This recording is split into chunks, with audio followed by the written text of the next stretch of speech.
The 2019 BMW X5 is the brand's most accomplished SUV yet.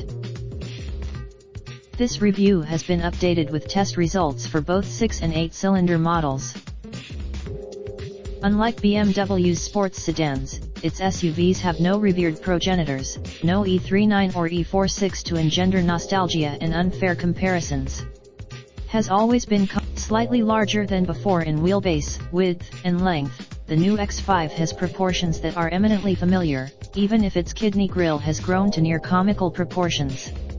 Its skin is pulled. There's a fair amount of novel stuff going on underneath, however.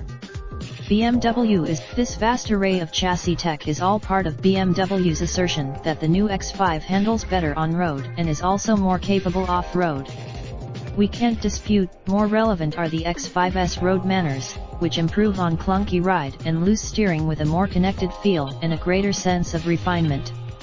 The primary you might hear a hint of the xDrive 4Di model's sweet singing inline-6 under hard acceleration, but the engine note is hushed, too. This 300 overkill can be a good thing, though, and it certainly is in the X5. The xDrive designations tell you that all-wheel drive is standard on both the 6 and 8-cylinder X5s, although a rear-drive 4.0i price leader will likely join the lineup later, along with diesel and fully loaded 6-cylinder X5s can exceed $80,000, while V8 models can eke into six-figure territory. The larger exterior footprint provides more space inside, but unlike some competitors, the X5 is not really intended to be a 7-passenger family hauler.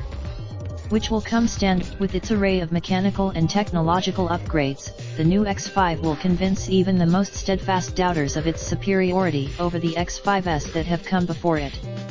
As an SUV, Raindrop, drop top, top smoking, no cooking the hot pot. Fucking on your bitch, yeah, that. Looking up, open the park pot.